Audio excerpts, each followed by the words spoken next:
मेरे अजीज दोस्तों और बुजुर्गों, इसीलिए हम आपसे अर्ज कर रहे हैं, गुजारिश कर रहे हैं मेरे अजीज दोस्तों और बुजुर्गों, अल्लाह के रसूल सल्लल्लाहु अलैहि वसल्लम से सच्ची मोहब्बत करो।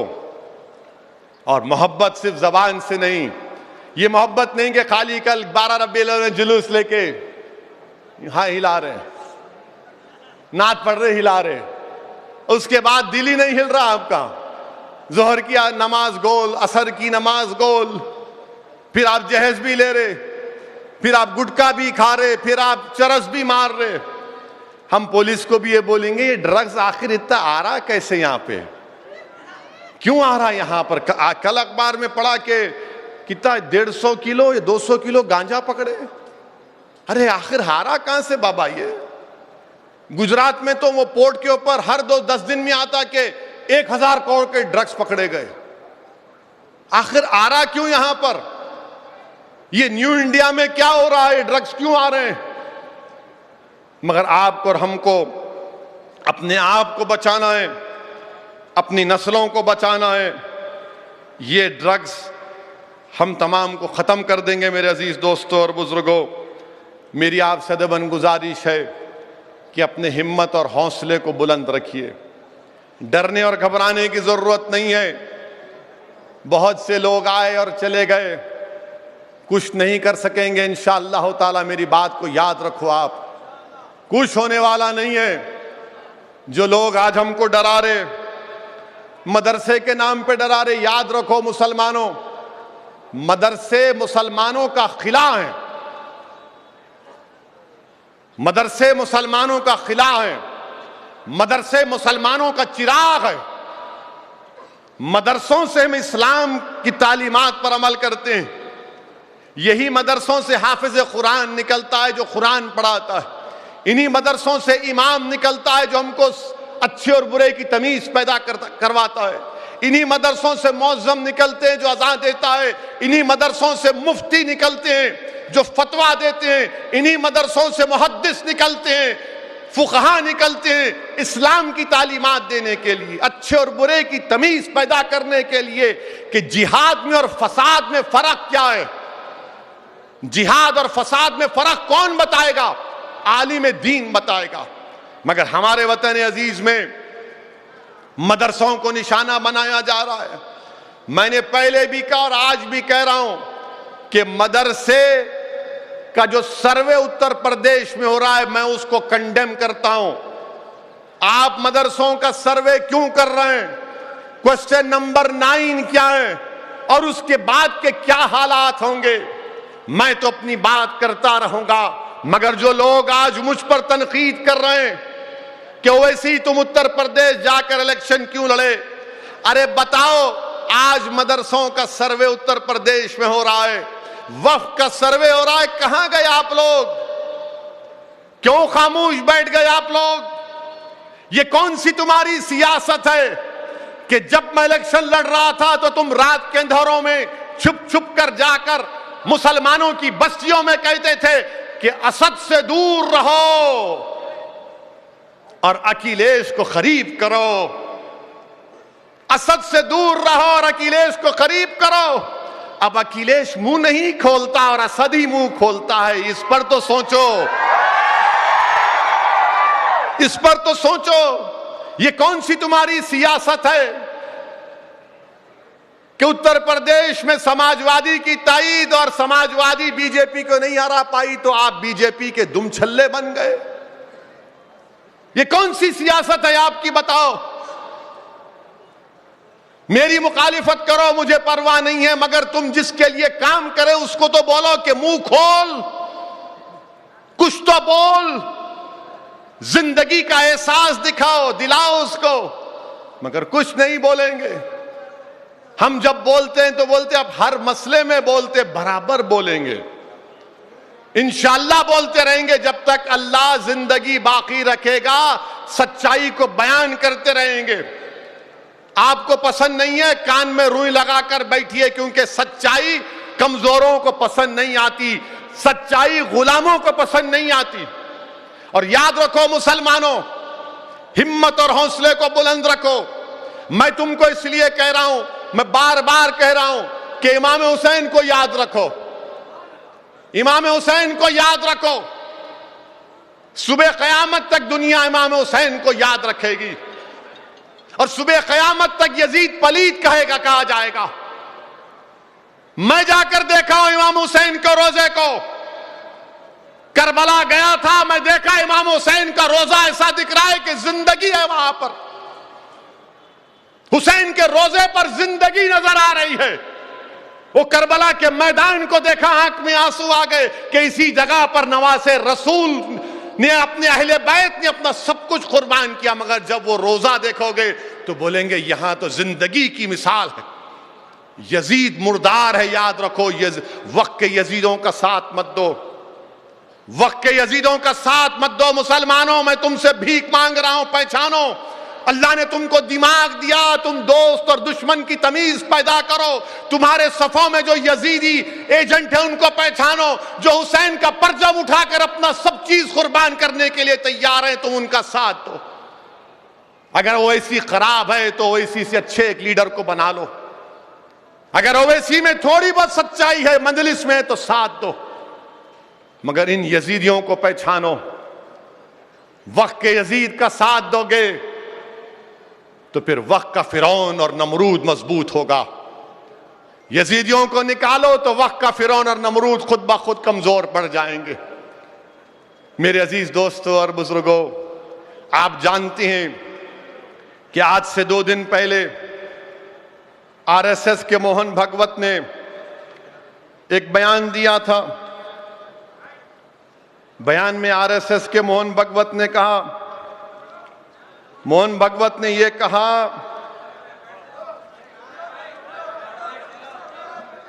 आने वहां देखो, वहां देखो, वहां देखो,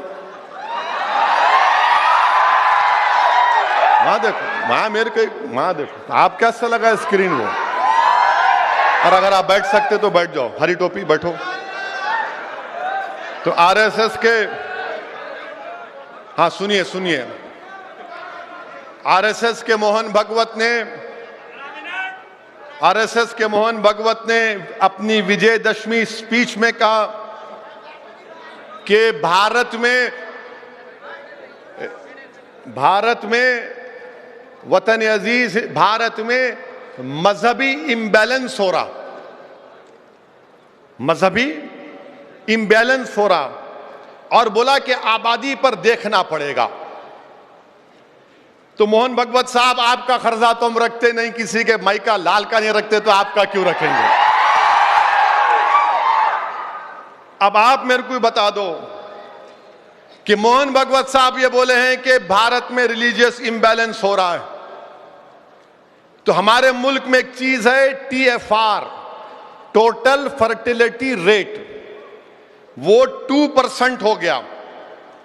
माने इंडिया का फर्टिलिटी रेट बहुत ज्यादा गिरा, और सबसे ज्यादा अगर TFR रेट गिरा मुसलमानों का गिरा, मुसलमानों का गिरा। ये national family health survey 5th उसका रिकॉर्ड बता रहा है। अब आप ये बोलते हैं कि रिलीजियस इम्बैलेंस मुल्क के लिए ठीक नहीं है, और मोहन भागवत ने कहा कि कैसे बन गया कोसोवो। मोहन भागवत साहब, हिस्ट्री अगर आप तोड़ मोड़ कर पेश कर रहे हैं तो आपकी गलती है। कोसोवो इसलिए बना क्योंकि सर्ब लोगों ने उन कोसोवो के मुसलमानों का जेनोसाइड किया था। इसीलिए बिल क्लिंटन के जमाने में नो फ्लाई जोन बनाकर कोसोवो को बनाया गया था। आप कहते हैं वो। अच्छा, दूसरी बात, मोहन भागवत को बड़ी फिक्र है कि मुसलमानों की आबादी बढ़ रही है, जो गलत है। मैं बता दिया आपको, TFR रेट गिर गया। मगर हम मोहन भागवत से पूछना चाह रहे हैं कि 90 लाख हमारे हिंदू बहनों की औलाद, माने 90 लाख बच्चियां मिसिंग है। 2000 से 2019 कितने? 90 लाख। उसको क्या बोलते हैं अंग्रेजी में? फीमेल फीटसाइड। मालूम हुआ बच्ची आउट, समझे ना? कितने हैं? 90 लाख। ये गवर्नमेंट का फिगर है। 2000 से 2019 तक 90 लाख बच्चियां मिसिंग है। अब आप हमको बताइए, 86.7% है ये। इस पर आप क्यों नहीं बोलते मोहन भागवत साहब? आप बोलिए ना इस पर। अब बोलेंगे तुम क्यों नहीं बोलते? सुनो हम क्या बोलते। आपको मालूम जश्न रहमतुल्लाह अलमीन सल्लल्लाहु अलैहि वसल्लम है। अल्लाह के रसूल सल्लल्लाहु अलैहि वसल्लम ने सारी दुनिया को यह पैगाम दिया कि जब बेटी आती तो बाप उठकर उसका इस्तकबाल करता है। शहजादी जन्नत तशरीफ लाती तो अल्लाह के रसूल सल्लल्लाहु अलैहि वसल्लम खड़े हो जाते। अल्लाह के रसूल सल्लल्लाहु अलैहि वसल्लम ने क्या कहा कि अगर तुम घर में कोई तोहफा लाओगे, और सुनो आपके लिए भी है मेरे लिए भी है, अगर तुम कोई घर में केक लेकर आए और तुम्हारी 2-3 बेटियां हैं या 5 बेटियां हैं और एक बेटा है जैसा मेरे को है, तो जब केक बांटोगे तो पहले बेटियों से आखिर में बेटा। ये कौन सिखाए? हमारे आका मोहम्मद मुस्तफ़ा सल्लल्लाहु अलैहि वसल्लम। और फिर रसूल अल्लाह सल्लल्लाहु अलैहि वसल्लम ने फरमाया कि जिसने अपनी बेटियों से अच्छा बर्ताव किया, जिसने बल्कि 3 का जिक्र हदीस में आका ने फरमाया कि जो उनको अच्छा पढ़ाएगा, तालीम याफ्ता बनाएगा, नेक बनाएगा, उनकी शादी करेगा, तो आका ने फरमाया कि वो जन्नत में मेरे साथ उंगलियां बताकर कितना करीब रहेगा मेरे साथ। अब कुरान क्या बोलता है? भगवत साहब आपको दावत दे रहा हूं मैं कुरान की। आप पढ़ लो सूरह इसरा चैप्टर 17 वर्स 31 अल्लाह फरमा रहा है कि अपनी औलाद को इसलिए मत मारो उनको कि तुम उनको खाना नहीं खिला सकते, हम उनको रोजी देंगे, और उनको मारना बहुत बड़ा गुनाह अल्लाह कुरान में कह रहा है। मोहन भागवत साहब आप बोलो इस बारे में।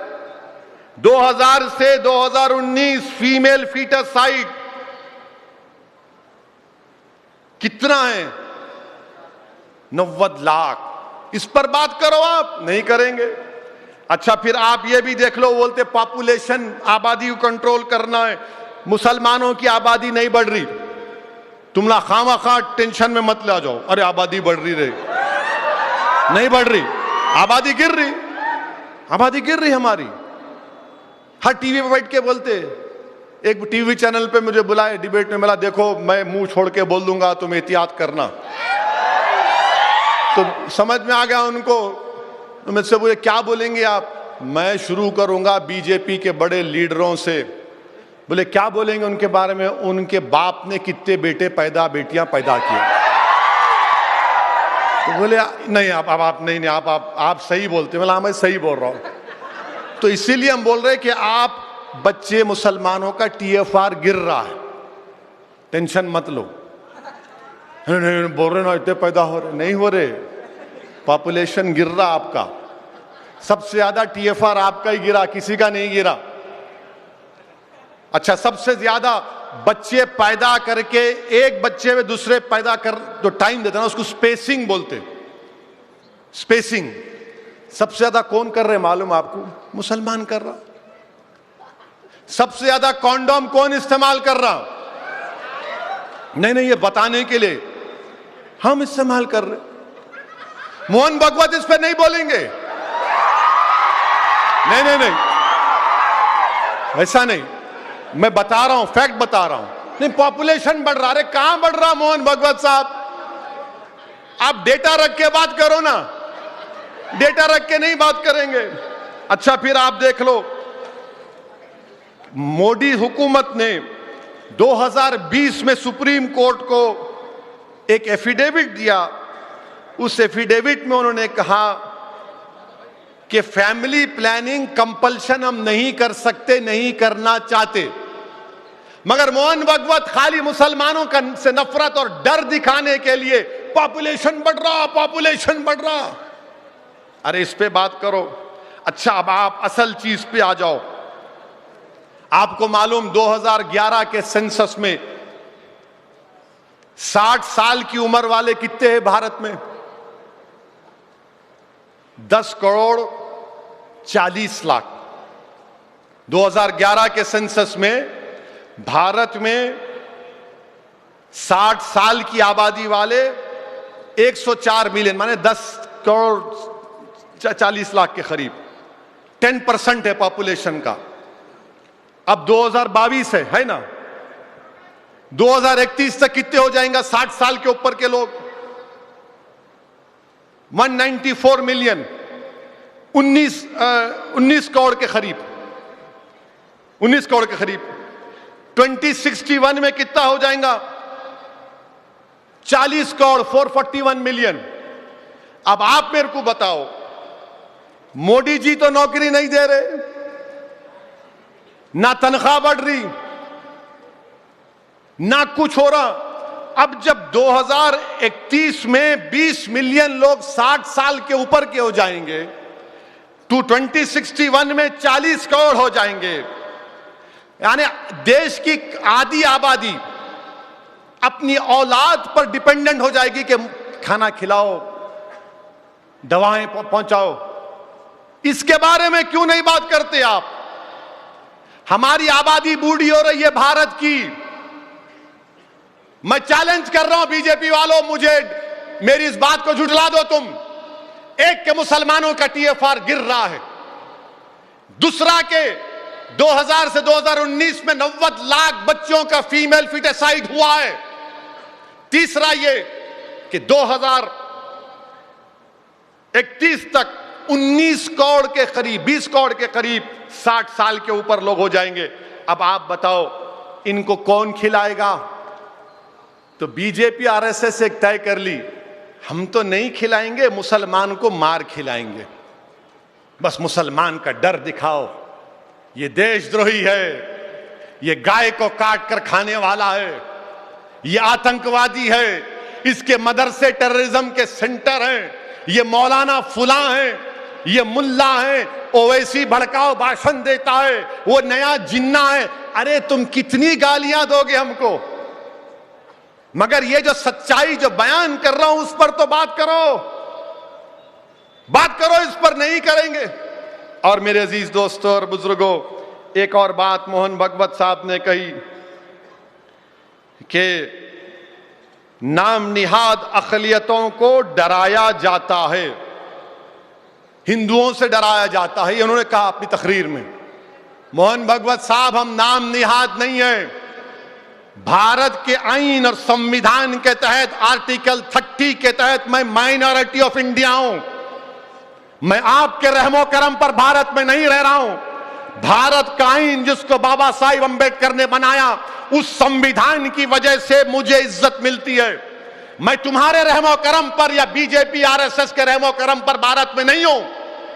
मैं संविधान हम सबको प्रोटेक्ट करता है। तो ये नाम निहाद माइनॉरिटी हम नहीं है। अच्छा, फिर मोहन भागवत एक और बात बोल दिए, क्योंकि संघ को बड़ी मोहब्बत लोगों से मिल रही है, तो हिंदू राष्ट्र अब सीरियसली देखा जाएगा। याद रखिए, हिंदू राष्ट्र इंडियन नेशनलिज्म के खिलाफ है, हिंदू राष्ट्र भारत के खिलाफ है, हिंदू राष्ट्र जंग आजादी में जिन्होंने इस मुल्क को आजाद कराया उनके ख्वाबों को चुकनाचूर करने का नाम है हिंदू राष्ट्र। इसके खिलाफ अंबेडकर थे, अंबेडकर की तकरीर, उनके जुमले सामने हैं। और अब आप पूछेंगे कि भाई साहब ये आप ही क्यों बोलते मोहन भागवत के बारे में? तो आप पूछो ना उन लोगों से जिनको तुमने वोट दिया था। ओवैसी तो बी टीम है ना। तो ममता बनर्जी, हम बंगाल में गए थे तो बी टीम हो गए। अब ममता बनर्जी बोल रही कि नहीं आरएसएस बहुत अच्छी है, मोदी अच्छे हैं, ओवैसी बुरा है। वाह, मनम मनम वकटी हो गए। समझे आप? बी टीम कौन है? ये तो पूरी टीम हो गई। बहन ममता बनर्जी ने मोदी अच्छे हैं, उनकी पार्टी खराब है, आरएसएस देशभक्त है। वाह, ममता बनर्जी ने तारीफ की और फिर हमको गाली देते हैं। ये सब जो ज्ञानवापी, मथुरा, कमल मौला मस्जिद, बाबा बुडन की दरगाह, ये गावन साहब की मदरसा बिदर में, अडवाणी की रथ यात्रा, अयोध्या, ये सब कोई आसमान से आके शुरू किए थे या आरएसएस ने शुरू किया था इसको? क्या हम नहीं पढ़ते कि बंच ऑफ थॉट्स किताब क्या है, वी आर नेशनहुड डिफाइंड क्या है, दीनदयाल उपाध्याय ने क्या कहा था? क्या मोहन भगवत ने भारत के मुसलमानों के ताल्लुक से नहीं कहा था कि ये चोरी का सामान है? आप चोरी के सामान है? आप चोरी के सामान है? जोर से बोलो। इन्हों बोले हम चोरी के सामान हैं। हम इंसान हैं, हम सामान नहीं हैं, हम इंसान हैं। और सुनिए भगवत साहब, आपकी आरएसएस इस देश की लड़ाई में, आजादी में हिस्सा नहीं लिया था, हम लिए थे। अल्लामा फजल खैराबादी, मौलवी अलाउद्दीन तुर्रेबाज खान, अंग्रेजों के खिलाफ हमने काला पानी की सजाओं को झेला। मौलवी अलाउद्दीन को जब काला पानी लेकर गए मोहन भगवत साहब, उन्होंने सावरकर की तरह माफीनामा लिखकर अंग्रेजों को नहीं दिया था। और क्या हो रहा है हमारे देश में, उत्तर प्रदेश में, जहां जहां बीजेपी की सरकार है, ऐसा लग रहा है कि मुसलमान एक खुली जेल में जिंदगी गुजार रहा है, खुली जेल में जिंदगी गुजार रहा है। मदरसे को डिमोलिश कर दो। गुजरात में क्या हुआ बताइए? गुजरात में यह कहा गया कि डांडिया में मुसलमान जाकर पत्थर फेंके, तो वहां की पुलिस ने मुसलमान नौजवानों को पकड़ा, बीच चौरस्ते पर लाए, एक पोल से बांधकर, पूरा मजमा खड़ा हुआ है, करीब 300-400 लोग बैठे हुए हैं, इंतजार में बैठे हैं। और जैसे पुलिस वाला एक मुसलमान के पीठ पर लट मारता है, नारे लगा रहे हैं, पूरे नारे लगा रहे हैं, रोड पर लाके हमको पीटा जाता है। ये हमारी इज्जत है? ये हमारी जान की कीमत है? बोलिए भारत के प्रधानमंत्री, मुंह तो खोलिए कि क्या आप गुजरात से आप आते हैं, आपके प्रदेश में जहां पर आप मुख्यमंत्री थे, वजीर आला थे, एक मुसलमान बच्चों को रोड पर लाकर पुलिस वाले लट से मारते हैं और पूरा मजमा थालियां मारता है, सीटी मारता है। क्या मेरी इज्जत नहीं है? वीडियोग्राफी की जाती है, लट से मारा जा रहा है, पीटा जा रहा है। क्यों कोर्ट को रखे? कोर्ट को बंद कर दो आप। क्यों पुलिस को रखे? पुलिस को भी खत्म कर दो। जब आप हमको रोड पर लाकर मार रहे हैं, हमारी बेइज्जती कर रहे हैं, और पूरे मजमे के सामने लोग थाली मार रहे हैं, सीटियां मार रहे हैं, और मैं भी टीम हूं, मुंह नहीं खुलता इन लोगों का जो तुम्हारा वोट लेते हैं। क्योंकि मार पड़ रही है तो मुसलमान को, तुमको तो नहीं पड़ रही है ना। मगर जब गुजरात का इलेक्शन आएगा तो जब सब मुंह खोल के बोलेंगे ओवैसी को वोट मत दो, असद से दूर रहो। अरे तुम दूर हो सकते हो, मगर मैं इस मिल्लत मज़लूमा से कभी दूर होने वाला नहीं हूं।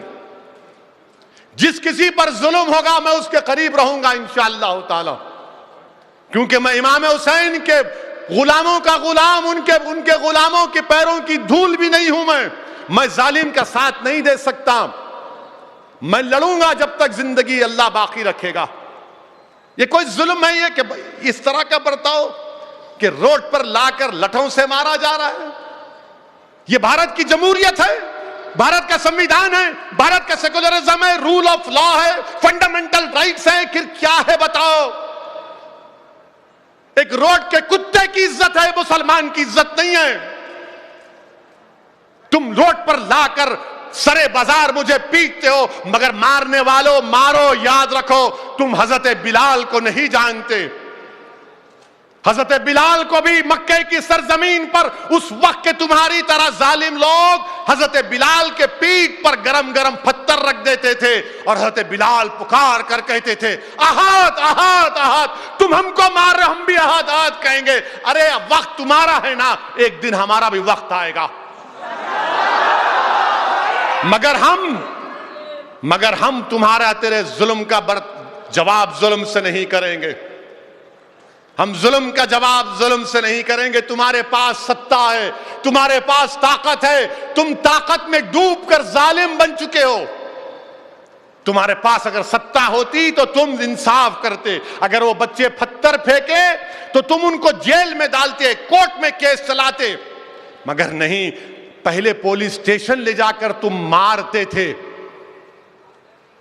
तो तुम्हारा दिल नहीं भरा, अब तुमने कहा कि नहीं, अब हम रोड पे मारेंगे मुल्लाओं को, हम इन मुल्लाओं को रोड पे मारेंगे, इनकी बेइज्जती करेंगे और सारी दुनिया को बताएंगे, देखो 133 करोड़ के भारत देश में जिसमें 20 करोड़ मुसलमान बनते हैं, एक रोड के चलने वाले कुत्ते से कम इज्जत एक मुसलमान की है। मेरे अजीज दोस्तों और बुजुर्गों, अब फैसला आपको करना है कि आप क्या करेंगे, कैसा इसका जवाब देंगे।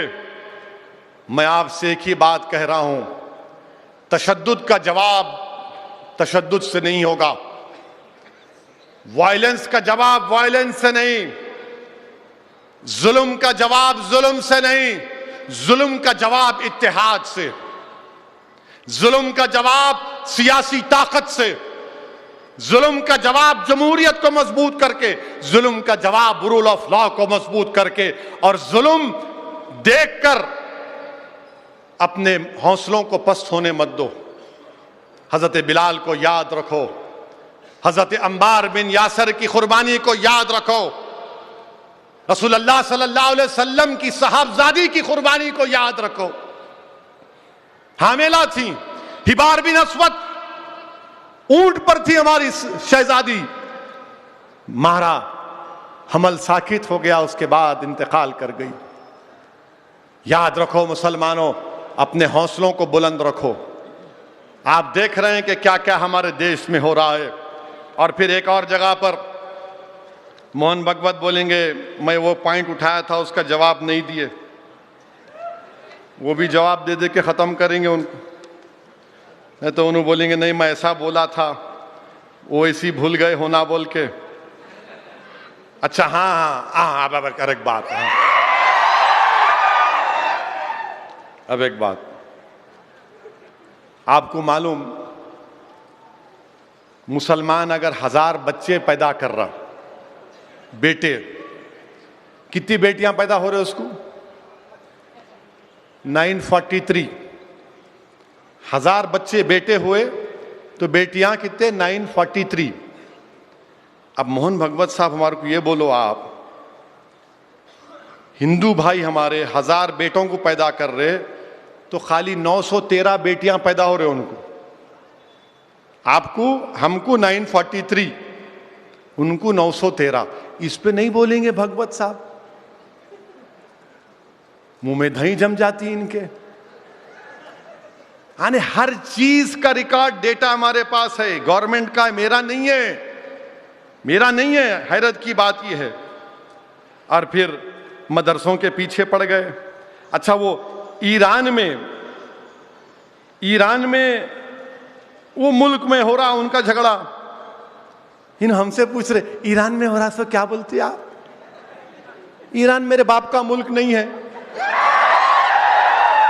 हिंदुस्तान मेरे बाप का मुल्क है। इसलिए है क्योंकि अब्बा आदम जब दुनिया में आए तो यहीं कदम रखे थे। हमारे बाप का मुल्क है। भारत की बात कर रहे, ईरान में देखो बाला काट ले रहे, अरे कुछ भी कर ले रहे भाई, यहां बुर्का पहनने नहीं दे रहे ना मेरे बेटियों को,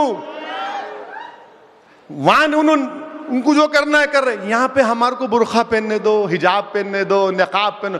नहीं नहीं नहीं नहीं नहीं, आप नहीं पहन सकते। क्यों नहीं पहन सकते भाई? अरे क्या वैसी साहब, क्या आपकी महिलाएं तरक्की नहीं करेंगी? मसावात, इक्वालिटी की बात करते हैं, लोगों का खून चुम चूस कर मसावात की बात करते हो। वो बच्ची पहनना चाह रही, आपको क्या तकलीफ? नहीं, ईरान में, अरे ईरान में हो रहा तो मैं क्या करूं ना भाई। आप ईरान के चबार पोर्ट में पैसे क्यों लगा रहे? फिर आप ईरान से तो देख लो, आप ईरान में हो रहा ईरान जवाब देगा, भारत में जो हो रहा उसका जवाब कौन देंगे? नहीं, कुछ नहीं बोलेंगे। नहीं, उन्होंने बाला काट लिया। अरे भाई, बाला काटने दो, कुछ भी करने दो। मैं, मेरी बेटी हिजाब पहनना चाह रही कर्नाटका में, आपको तकलीफ क्या हो रही? आपने डर और खौफ का माहौल पैदा कर दिया। एक आज सत्ता आपके पास है तो आप रोड पर लाकर लठे मार रहे हैं, बुर्खा नहीं पहनना, मदरसों को तोड़ देना, हाँ, और फिर नहीं पत्थर फेंके तो घर को तोड़ देना। फिर कोर्ट किस लिए है? फिर याद रखिए, इख्तिदार, सत्ता हमेशा किसी के पास नहीं रहती। इंदिरा गांधी ने इमरजेंसी लगाई, समझा कि इख्तिदार मेरे पास था, खत्म हो गया इंदिरा गांधी के पास से इख्तिदार। नेहरू पहले प्रधानमंत्री थे, नहीं रहे, इख्तिदार खत्म हो गया। राजीव गांधी थे, इख्तिदार नहीं रहा। नरसिम्हा राव था, इख्तिदार नहीं रहा। अरे इख्तिदार किसी के पास नहीं रहता, याद रखो। आज तुम्हारे पास इख्तिदार है तो इंसाफ करो, इंसाफ करो, इंसाफ करो। मगर आप इंसाफ नहीं करना चाहते। मेरे अजीज दोस्तों और बुजुर्गों, यही पैगाम आपको देना था कि अपने हौसलों को बुलंद रखिए। याद रखिए, हम रसूल अल्लाह सल्लल्लाहु अलैहि वसल्लम की उम्मत हैं। याद रखो मेरी इस बात को, जब तक दुनिया में एक कलमा गो रहेगा, दुनिया बाकी रहेगी। जब कोई कलमा पढ़ने वाला नहीं रहेगा, दुनिया भी नहीं रहेगी। तो आपसे मेरी अपील है कि कल के जुलूस में जरा वजू करके जाइए, सुबह फजर पढ़ो, सिगरेट, गुटखा, शराब सब छोड़ो, अमन को मजबूत करिए। अस्सलाम वालेकुम व रहमतुल्लाहि व बरकातहू।